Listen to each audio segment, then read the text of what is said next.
ఉపరాష్ట్రపతిగా NDA అభ్యర్థి CP Radhakrishnan ఘన విజయం సాధించారు. ఎన్డీఏ ఊహించిన దానికంటే భారీ మెజారిటీ వచ్చింది. ఉపరాష్ట్రపతి ఎన్నికల్లో క్రాస్ ఓటింగ్ జరిగిందా?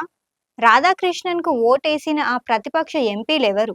ఉపరాష్ట్రపతి ఎన్నికల్లో ఎన్డీ కూటమి అభ్యర్థి బి సుదర్శన్ రెడ్డిపై ఎన్డీఏ అభ్యర్థి సిపి రాధాకృష్ణన్ 152 ఓట్ల మెజారిటీతో విజయం సాధించారు. ఊహించిన దానికంటే ఎక్కువ మెజారిటీ రావడంతో ఇప్పుడు ఈ విషయమే చర్చనీయాంశంగా మారింది. ఉపరాష్ట్రపతి ఎన్నికల్లో క్రాస్ ఓటింగ్ జరిగిందా అని అందరినీ వేధిస్తున్న ప్రశ్న ఇది. సిపి రాధాకృష్ణన్కు మొత్తం 452 ఓట్లు దక్కించుకున్నాయి. అయితే ఇండి కూటమి అభ్యర్థి సుదర్శన్ రెడ్డికు 300 ఓట్లు మాత్రమే లభించాయి. మొత్తం 767 ఓట్లు పోలైతే అందులో చెల్లనివి 15 ఉన్నాయి.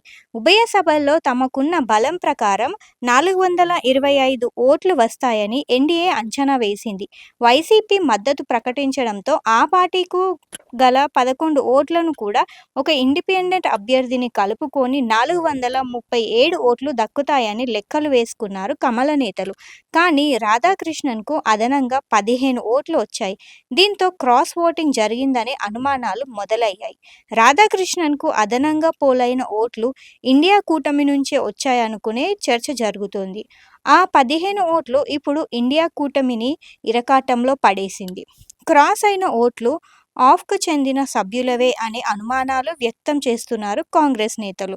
ఆప్కు చెందిన 11 మంది ఎంపీలతో కలిపి ఇండియా కూటమి మొత్తం సంఖ్యాబలం 315. అయితే ఎన్డీఏకు అదనంగా లభించిన 15 ఓట్లలో 11 ఆమ్ ఆద్మీ పార్టీవి అంటున్నారు. కాంగ్రెస్పై కోపంతోనే ఎన్డీఏ అభ్యర్థికి ఓటు వేశారని ఆరోపిస్తున్నారు ఆ పార్టీ నేతలు. కొంతమంది ఉత్తరాది ఎంపీలు ఇండియా కూటమికి హ్యాండ్ ఇచ్చారు. ఆప్తో పాటు ఆర్జేడీ సభ్యులు కూడా క్రాస్ ఓటింగ్కు పాల్పడినట్లు తెలుస్తోంది.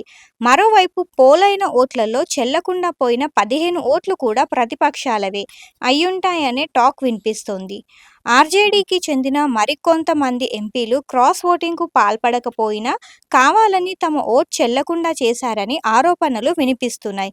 మరోవైపు భారత ఉపరాష్ట్రపతిగా విజయం సాధించిన సిపి రాధాకృష్ణన్కు శుభాకాంక్షలు వెలువడుతున్నాయి. ప్రధాని మోడీ ఉపరాష్ట్రపతిని కలిశారు, అభినందనలు తెలిపారు. హోంమంత్రి అమిత్ షా, రక్షణ శాఖ మంత్రి రాజ్నాథ్ సింగ్, బీజేపీ అధ్యక్షుడు జేపీ నడ్డా కూడా ఆయన్ని కలిసి అభినందనలు తెలిపారు. సిపి రాధాకృష్ణన్ అత్యుత్తమ రాష్ట్రపతిగా నిలుస్తారని ప్రధాని మోడీ ప్రశంసలు వెలువడించారు.